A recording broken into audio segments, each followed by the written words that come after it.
Hi guys, and welcome to our model on the mediastinum. The mediastinum is the space between the two pleural cavities. It is a space that is found within the thorax at the center part of the thorax and tends to serve as a site where structures moving from the neck tends to pass through towards the abdomen. The mediastinum is divided into two major compartments, and that division is made possible by an imaginary line drawn from the sternal angle to the junction between the fourth and fifth rib. So the imaginary line, as shown here, begins from this point we call the sternal angle of Louis. Sternal angle of Louis is just the junction between the manubrum and the sternum, the manubrosternal joint specifically. So let's say this is the manubrum, and then the body of the sternum, where the meet is known as the manubrosternal joint. That joint is known as the angle of Louis. So the angle or sternal angle of Louis, a line drawn from that point, cutting across the entire mediastinum, runs all the way to the back and ends up at the intervertebral disc between the fourth and the fifth thoracic vertebrae. So that imaginary line divides the entire mediastinum into two parts. Divides it into a superior mediastinum, that's the one in green, and an inferior mediastinum as shown in the image below. So I said before, the imaginary line drawn from the sternal angle of Louis all the way to the junction between the fourth and fifth thoracic vertebrae divides the mediastinum into superior and inferior parts. The inferior mediastinum is further divided into three major parts. So the inferior mediastinum is further divided into an anterior mediastinum in purple, a middle mediastinum in yellow, and then the largest part of the inferior mediastinum being the posterior mediastinum in blue. Let's talk about the boundaries of the mediastinum, starting with the superior mediastinum. Just like every other space, we'll talk about boundaries and then we'll mention the contents of each of the spaces. In terms of the boundaries of the superior mediastinum, it's bounded anteriorly by the manubrum. You can see the manubrum bounding it anteriorly. It's bounded posteriorly by the vertebral bodies from the first to the fourth vertebrae. So all the way down to the fourth vertebrae, all those vertebral bodies serves as the posterior boundary to the superior mediastinum. It's bounded superiorly by the thoracic inlet. Remember, we talked about the thoracic inlet when talking about the thoracic cage. So the superior thoracic aperture or thoracic inlet is the superior boundary of the superior mediastinum. It's bounded inferiorly by that imaginary line that divides the entire mediastinum into superior and inferior portions. So remember the imaginary line run cut across the sternal angle of Louis anteriorly to the junction between the fourth and fifth thoracic vertebrae. And then it's bounded laterally by the apexes of the lungs and the pleura covering them. And that's not necessarily shown in the image here. So the content of the superior mediastinum includes structures like the thymus. Thymus is a primary immunologic structure or organ involved in the development of T cells. Besides the thymus, we also have some vascular structures found in the superior mediastinum. So the brachiocephalic veins, the internal jugular vein, and the subclavian veins are all found within the superior mediastinum. Then arterial structures as well, like this brachiocephalic trunk, the left common carotid, and then the left subclavian arteries are also found within the superior mediastinum. The arc of aorta begins and ends at the superior mediastinum, and then finally, the superior vena cava is also found as a structure in the superior mediastinum, as you can see in the image here. So you can see superior vena cava here, branching off into the right and left brachiocephalic veins. We could see the arc of aorta starting and ending at the superior mediastinum, and you can see it branching off to form the brachiocephalic artery alongside the left left common carotid and left subclavian arteries. So each of these are structures found within the superior mediastinum. Other structures not necessarily listed in or shown in the image below include nerve structures alongside some ducts. So the nerve structures that we see in the superior mediastinum include the phrenic nerve and the vagus nerve. And then some of the more ductal structures we see in the superior mediastinum includes the trachea and the esophagus. We can see the trachea in the image. The esophagus just lies directly behind the trachea, and then the thoracic duct. All these are structures found within the superior mediastinum. So talking about the boundaries of the anterior mediastinum, anterior mediastinum includes boundaries like the body of the sternum anteriorly. So this is the anterior mediastinum. You can see the body of the sternum bounding it anteriorly.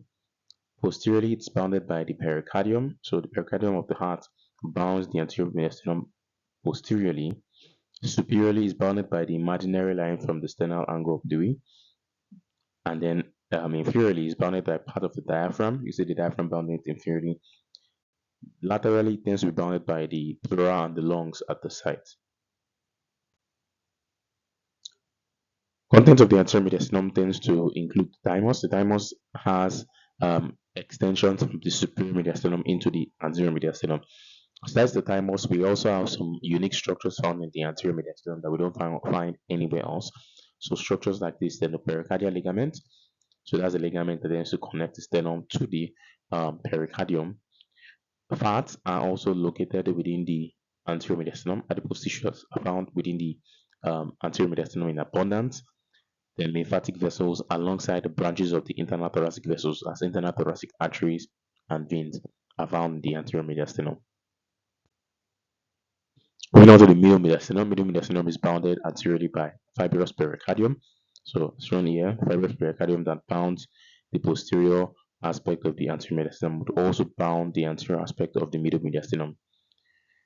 This fibrous pericardium also bounds the middle mediastinum posteriorly. Then inferiorly, the middle mediastinum is bounded by the central tendon of the diaphragm. So central tendon of the diaphragm tends to blend together with the fibrous pericardium, and they both give rise to that inferior boundary of the middle mediastinum. Then laterally, it's bounded by the hilum of the lungs. The hilum of the lungs faces the middle mediastinum directly, and then superiorly, it's bounded by the imaginary line that is coming from the sternal angle as shown here. So what are the structures of the middle mediastinum? Middle mediastinum tends to contain structures that tend to extend upwards to form the contents of the superior mediastinum. So the heart is the most important structure in the middle mediastinum. It takes up a large chunk of the middle mediastinum. Then from the heart, we have some of those vascular structures that we saw in the superior mediastinum. So the ascending aorta would arise from the heart and eventually become the arc of aorta in the superior mediastinum. The pulmonary trunk also is found in the middle mediastinum. The superior vena cava arises um, from the from the heart and also tends to extend all the way up to the superior mediastinum. The inferior vena cava is found also within the middle mediastinum, and then we have the phrenic nerve making its way from the superior mediastinum entering into the middle mediastinum, and then the pericardiophonic vessels also found within the middle mediastinum. So speaking about the last compartment of the inferior mediastinum, which is the posterior mediastinum, the posterior mediastinum is bounded anteriorly by the um, fibrous pericardium. The same fibrous pericardium that bounds the middle mediastinum posteriorly would bound the posterior mediastinum anteriorly. Posteriorly, the posterior mediastinum is bounded by vertebral bodies extending from the fifth thoracic vertebrae down to the 12th thoracic vertebrae. That's shown here. So the structures there serve as the posterior boundary. Superiorly, it's bounded by the imaginary line running from the sternal angle and ending at the junction between the fourth and fifth thoracic vertebrae. Inferiorly, the diaphragm tends to bound the posterior mediastinum, and then laterally, the lungs and its pleura tends to flank the posterior mediastinum. Talking about the content of the posterior mediastinum, we have the content of the posterior mediastinum, including structures, neovascular structures, and ductal structures found directly behind the heart. So the descending aorta is the first structure found in the posterior mediastinum. So the descending aorta is a continuation of the arc of the aorta, and it has a number of branches that we'd also see alongside it as it descends into the abdomen.